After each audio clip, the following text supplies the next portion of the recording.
Bonjour et bienvenue au webinaire sur l'échange et l'implantation des pratiques inclusives. Je m'appelle Heather Stewart, je suis la coordonnatrice des échanges de connaissances à Hébergement Femmes Canada. J'ai hâte de partager nos outils avec vous. Un instant et j'ouvre les diapositives.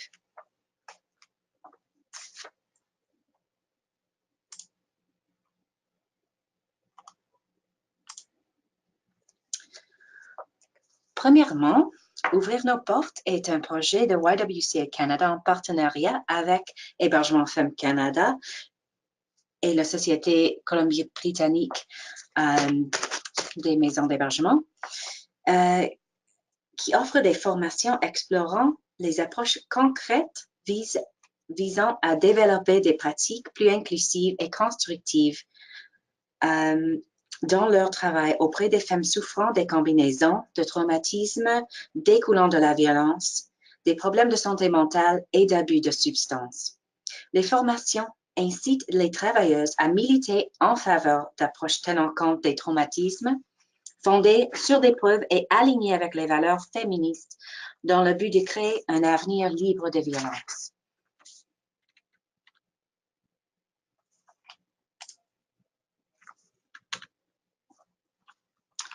Le projet d'échange de pratiques vise à encourager la collaboration entre les maisons d'hébergement et à soutenir l'implantation de pratiques modèles et prometteuses dans tout le Canada.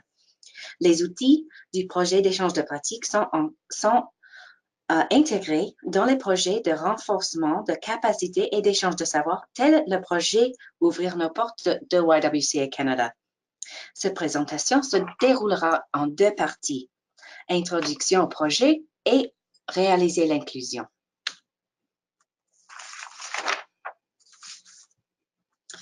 Le but du projet d'échange de pratiques est d'étendre l'échange des connaissances féministes dans les maisons d'hébergement pour femmes. La plupart de la documentation sur la répétition du programme et les échanges de connaissances est surtout rédigée pour des grands organismes centralés et non pour les organismes féministes. Cette approche exige l'adhésion à un modèle original de bonne pratique ou de pratique modèle. Pour être qualifié de modèle, une pratique ou un programme doit avoir fait l'objet d'une évaluation rigoureuse de son efficacité par une autorité, souvent en appliquant le modèle scientifique de tests en triple aveugle avec groupe de contrôle. Une approche fondée sur les pratiques modèles comporte des avantages et des inconvénients. Elle fonctionne bien, par exemple, pour les modèles hiérarchiques et des pratiques cliniques qui requièrent une certaine uniformité. Mais ce processus peut être lent, dispendieux et difficile à adapter à la diversité locale, au contexte fluctuant et à l'expertise des utilisatrices et des praticiennes. Les pratiques féministes qui visent l'égalité dans les relations de pouvoir et la promotion des voix des personnes marginalisées sont souvent incompatibles avec un modèle descendant d'échange de pratiques. En revanche, les pratiques prometteuses sont celles qui utilisent une approche davantage axée sur les utilisatrices et favorisent les échanges horizontaux. La collecte formelle ou informelle de commentaires auprès des participantes permet d'identifier l'impact des pratiques prometteuses. Même si une évaluation continue demeure importante, les méthodes participatives itératives doivent primer sur les modèles standards de test basés sur les groupes de contrôle. La sécurité et la mise en pouvoir des femmes sont les priorités du mouvement contre la violence faite aux femmes. Ces valeurs inhérentes à sa mission favorisent une tendance à échanger librement des pratiques prometteuses entre égales. Il est absolument crucial de tenir compte de ces principes dans le cadre des échanges de pratiques entre maisons d'hébergement pour femmes. Gestion et échange de savoir. L'échange de savoir est une composante de la gestion de savoir impliquant le partage de connaissances entre les membres d'une organisation ou d'un réseau. Ce processus inclut l'échange de pratiques, y compris le partage de pratiques, projets ou programmes de plus grande envergure entre organisations sœurs. L'échange de pratiques entre maisons d'hébergement pour femmes se fonde sur des savoirs tacites et des savoirs explicites. Les savoirs explicites concernent des savoirs spécifiques, conscients et peuvent être expliqués en détail avec des mots et des chiffres. Parfois appelés connaissances objectives, ce type de savoir regroupe des faits et des processus concrets en plusieurs étapes. Ces savoirs peuvent être partagés et transmis en plusieurs formats, y compris des documents écrits. On retrouve dans cette catégorie les directives d'utilisation d'outils et de technologies, le processus de sondage formel ou les recettes de cuisine. Le présent manuel est un autre exemple d'échange de savoir explicite. Cependant, le savoir tacite sont les connaissances absorbées subconsciemment et difficiles à identifier ou expliquer. Ce type de savoir est parfois appelé savoir basé sur l'intuition. Par exemple, les normes culturelles, le jugement et les mémoires musculaires kinétiques sur les façons d'accomplir des activités données de manière sécuritaire, efficace et produisant les réactions émotionnelles désirées. Le savoir tacite ne peut être transmis que par l'expérience pratique et dans le cadre des relations développées avec le temps, comme le mentorat ou les communautés d'apprentissage. Le savoir tacite sous-tend souvent le savoir explicite. Les pratiques sont les briques qui servent à bâtir les projets, les programmes et les mouvements plus larges. Voici comment tous ces éléments s'amalgament. Une pratique est un processus défini qui aborde un enjeu simple au sein d'un projet plus large. Une pratique est relativement facile à mettre en œuvre par une petite équipe qui se concerte sur la mesure à prendre. La mise à jour d'un formulaire d'admission est un exemple de mise en œuvre simple d'une pratique. Un projet est un ensemble stratégique de pratiques vise à aborder un enjeu compliqué. Les projets peuvent inclure la coordination de multiples pratiques, d'étapes et de gens pendant une période donnée, et ils se répercutent souvent sur le fonctionnement d'une organisation. Des rénovations majeures à une maison d'hébergement sont un exemple d'un projet. Un programme est un ensemble stratégique de projets visant à aborder un enjeu complexe. Les programmes impliquent des efforts collectifs à long terme en vue de susciter des changements dans la communauté au sens large. Le processus d'élaboration d'un programme sera parsemé de différences et de surprises qui nécessiteront parfois une renégociation du plan initial. Une campagne pour développer un plan d'action national sur la violence faite aux femmes est un exemple de programme très complexe. Pourquoi les échanges de pratiques? Les pratiques, la documentation, un instant.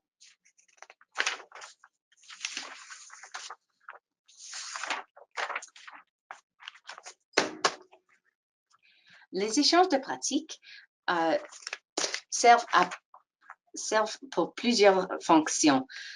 Des fois, ça répond aux besoins administratifs. Le fournisseur d'assurance s'enquiert de la politique de transport d'une maison d'hébergement qui examine alors les procédures de notre maison d'hébergement comme modèle adaptable à sa propre situation.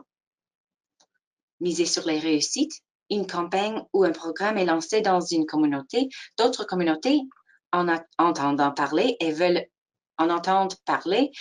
miser sur cette réussite. Réaction à des changements technologiques. Des maisons travaillent ensemble pour ne pas dédoubler des longues recherches nécessaires au développement des procédures de sécurité concernant, par exemple, les téléphones cellulaires et les médias sociaux.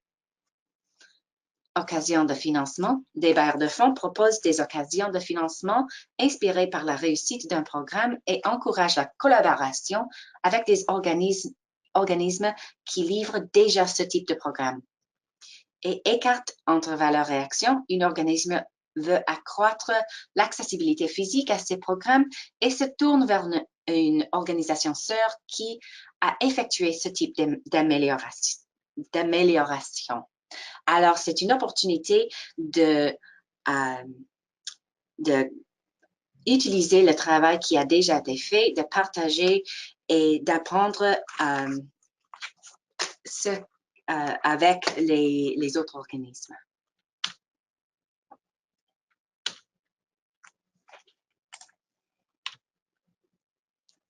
Alors, c'est une opportunité de réfléchir.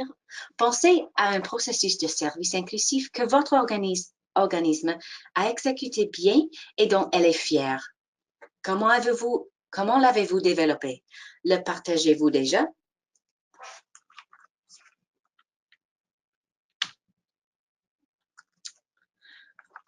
Nous avons une page web sur l'inventaire des pratiques prometteuses.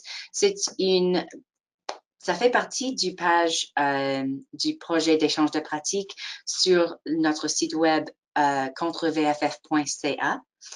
Alors, c'est contrevff.ca ligne PEP. Et une partie, c'est l'inventoire de pratiques prometteuses. Et ça inclut des histoires, des pratiques offertes par des maisons d'hébergement de partout en Canada. Mais le cœur du projet d'échange de pratiques, c'est le manuel d'implantation de pratiques. Et j'ai hâte de vous expliquer un peu du contenu du manuel. Le manuel inclut 10 étapes des échanges de pratiques. Il faut aborder les 10 étapes pour l'implantation de pratiques comme un processus cyclique plutôt que comme une progression linéaire. Les 3 principales étapes sont les suivantes: évaluer, planifier et agir. Et les 10 étapes, si vous pouvez les lire ici, sont bâtir des relations, évaluer les besoins communautaires, évaluer les priorités et la faisabilité, établir des liens avec des projets précédents, former une équipe conseil, adapter le plan, obtenir les ressources, mettre le plan en œuvre, évaluer les progrès et échanger les résultats. Même si les étapes sont présentées consécutivement dans un certain ordre, les utilisatrices souhaiteront peut-être soit les combiner, soit en modifier l'ordre. La première partie du processus est évaluer les étapes 1 à 3 ainsi que les étapes 9-10. Ça consiste à récolter, échanger et réviser les connaissances concernant la situation actuelle en vue d'élaborer un plan informé pour réaliser un changement. Et les premières 3 étapes sont bâtir les relations, évaluer les besoins et examiner les priorités et la faisabilité. La partie de planification sont les étapes 4 à 7. Ça consiste à créer une stratégie étape par étape pour l'implantation du changement souhaité. Les étapes sont 4, établir des liens avec des projets précédents. 5, former une équipe conseil. 6, adapter le plan. Et 7, obtenir les ressources. Enfin, nous sommes arrivés à l'étape d'agir. Étape 8, ça consiste à réaliser les activités prévues dans le plan. Mais pour compléter le cycle, il faut réévaluer le projet, étapes 9 et 10, pour déterminer des façons d'améliorer la pratique, le projet ou le programme et échanger ensuite les savoirs. Chaque étape implique également des sous-cycles d'évaluation, de planification et d'action. Alors, c'est comme des cercles entre des cercles. Une autre opportunité de réflexion. Pensez à un processus de service inclusif que votre organisme pourrait souhaiter mettre en œuvre. Laquelle des 10 étapes serait la plus utile pour vous? Où entrevoyez-vous des difficultés et comment pourriez-vous les surmonter? Maintenant, je vais vous présenter quelques activités tirées du manuel d'implantation et quelques prochaines étapes. Alors, la première étape et une très bonne activité, c'est de réfléchir sur les relations. On peut prendre des notes sur les relations qui pourraient être en jeu dans la mise en œuvre des pratiques de services inclusifs pour votre organisme. Au centre du cercle sont les participantes. Alors, c'est une opportunité de réfléchir qui sont les participantes, les résidentes, les usagères du programme, le personnel, les volontaires et les membres du conseil d'administration. Comment sont les relations entre eux? Est-ce qu'il y a des relations qu'il faut soutenir un peu plus? Le prochain cercle, ce sont les collaboratrices, les organismes qui influencent les besoins directs des participants des refuges. Alors, les partenaires, les barres de fonds, principes, les organismes dans la communauté, les politiques locales. Et ensuite, le cercle plus grand, c'est les facteurs influents. Le financement, la recherche, le média, le plaidoyer et entité de prise de décision qui façonnent le contexte. Alors, est-ce que les relations sont bonnes? Est-ce qu'ils sont un peu, est-ce qu'ils reflètent un peu de conflit? Est-ce qu'ils sont un peu loin? Est-ce qu'il y a un manque de communication entre quelques organismes? Alors, c'est une opportunité de vérifier et de faire une liste des relations parce que c'est de ces relations qu'on commence à faire toutes les autres étapes. On va bonder à étape 6, adopter le plan. Cette étape permet de transférer un sentiment d'appropriation du projet par l'équipe locale. Vos solides relations, besoins communautaires, évaluation et comité consultatif seront utiles au moment d'adopter le modèle de l'initiative originale de l'organisation qui partage vers une version qui reflète les conditions de communautaire locales.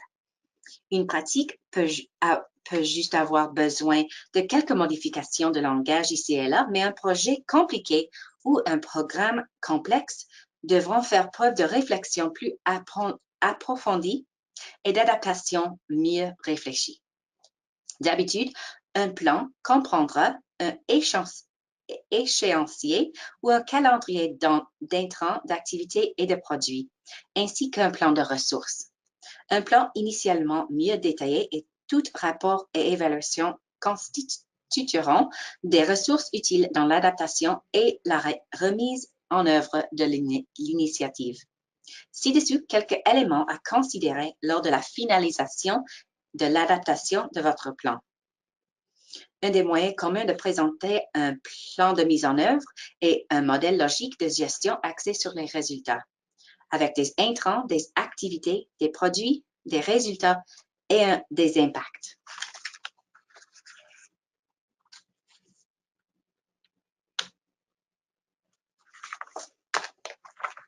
Il y a plusieurs éléments qu'on peut considérer lors d'une adaptation d'un plan. Premier, l'évaluation et défis précédents. Si vous avez la chance d'obtenir l'évaluation formelle de la pratique initiale ou du programme projet que vous adaptez, vous serez en mesure d'appliquer les recommandations pour guider votre processus d'adaptation. Qu'est-ce que vos prédécesseurs ont appris de leur mise en œuvre du projet? Considérez comment une nouvelle mise en œuvre peut éviter certains des défis et se servir des succès de l'initiative originale. Les images de marque, dans certains cas, avec la permission explicite de l'organisme qui a créé le projet original, les maisons d'hébergement pourraient recréer un projet presque similaire et garder le nom et l'image de marque originaux. Mais dans la plupart des cas, surtout si le projet a été largement adapté, il sera nécessaire de renommer l'initiative et retravailler la marque visuelle telle que les logos. Discutez avec votre comité des images et mots qui reflètent l'esprit de l'initiative dans votre communauté. Échelle. Si vous transférez une pratique d'une petite à une grande ville ou vice-versa, vous aurez besoin de l'adapter.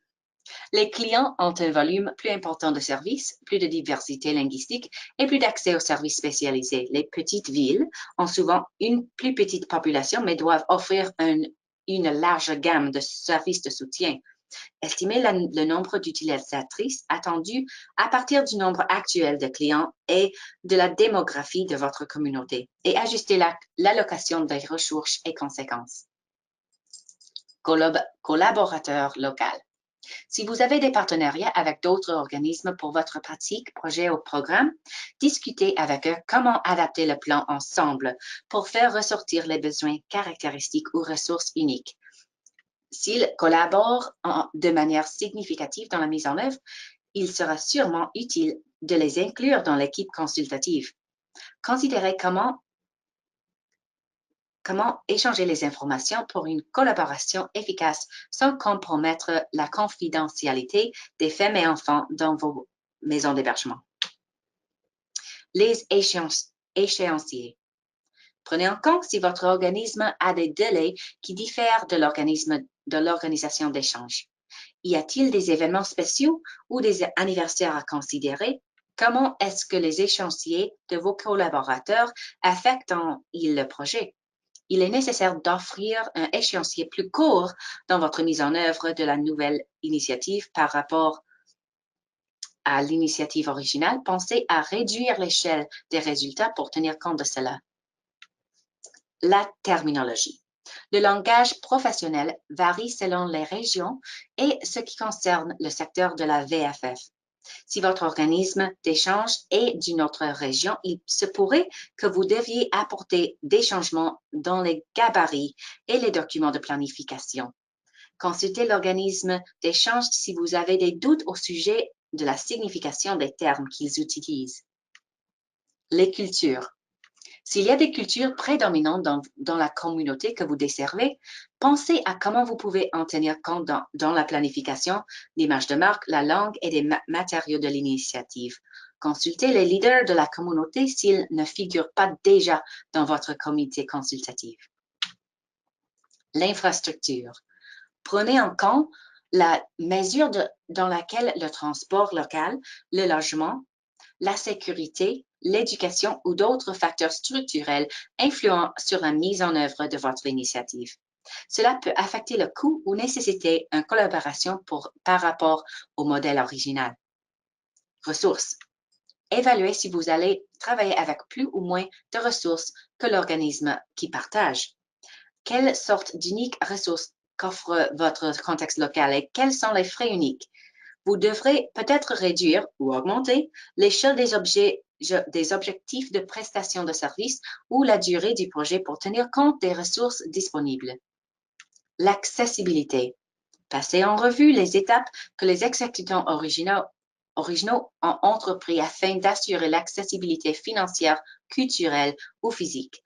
Considérez les obstacles potentiels à l'accès qui existent dans votre organisation et de la communauté ainsi que les ressources dont vous disposez pour aider à surmonter ces obstacles.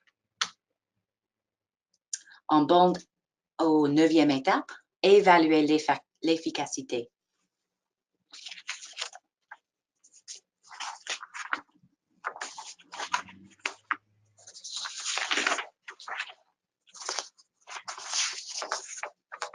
L'évaluation est un terme générique qui englobe les mesures et les discussions sur les conditions avant, pendant et après la livraison d'une pratique, d'un projet ou d'un programme.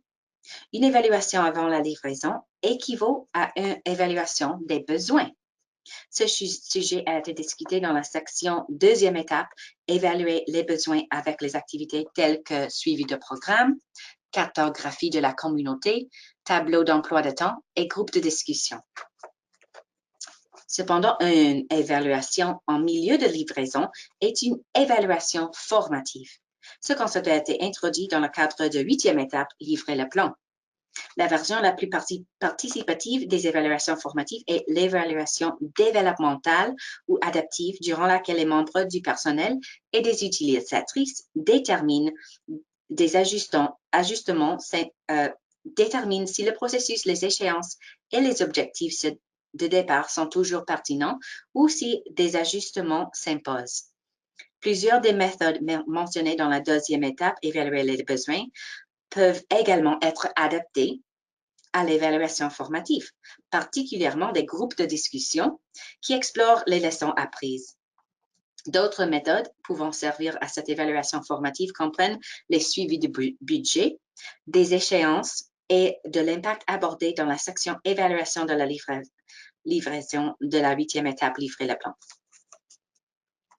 L'évaluation post-livraison est une évaluation sommative. Une évaluation sommative consiste à déterminer si une pratique, un projet ou un programme a atteint ses objectifs de départ. Elle peut être menée à l'interne ou par une tierce partie impartiale. Ce type d'évaluation peut aider à fournir la preuve de la réussite d'un projet ou d'un programme en vue de justifier une demande de financement additionnel ou de démontrer que le projet ou le programme est un bon candidat pour être adapté et mis en œuvre par d'autres organismes. L'emploi pour l'évaluation sommative des méthodes semblables à celles utilisées pour les évaluations des besoins et formatives permet de suivre de près les changements qui surviennent pendant toute la mise en œuvre, à partir des données de base de l'évaluation des besoins jusqu'au résultat décrit dans l'évaluation post-livraison. Le suivi de budget et des échéances par rapport aux objectifs fixés est relativement simple. Par contre, la mesure de l'impact sur les participantes et la communauté est plus interprétative et peut être réalisée par le biais de questionnaires, groupes de discussion et narration de récits, entrevues semi-structurées au sujet des changements importants. Lorsque des participantes sont impliquées dans les activités d'évaluation, demandez-vous de quelle façon ce processus peut les faire progresser dans leur démarche, tout en étant utile à l'évaluation. Il peut s'agir, par exemple, d'exercices d'évaluation des besoins qui aident les participantes à identifier leurs forces et leurs objectifs de changement, ou d'un groupe de discussion qui incite les participantes à réfléchir aux effets positifs sur leur vie de la pratique, du projet ou du programme. La dernière étape, c'est l'échange de savoir. Et c'est utile de suivre la règle des 5 C en matière d'échange de savoir. Ça doit être clair, concis, cohérent, convaincant et continu. Pour être clair, c'est un message facile à comprendre, concis, un message facile à lire, cohérent, un message basé sur les informations cohérentes avec d'autres informations existantes, convaincante, un message offrant quelque chose qui attire l'attention et continue, un message assorti d'un suivi pour qu'il ne soit pas oublié ou ignoré. Alors, sans célébrer et échanger les savoirs, on ne peut pas agrandir les impacts de tous les travaux qui font les maisons d'hébergement pour femmes. Alors, pour moi, comme coordonnatrice d'échange de savoir, c'est quelque chose qui me tient à cœur.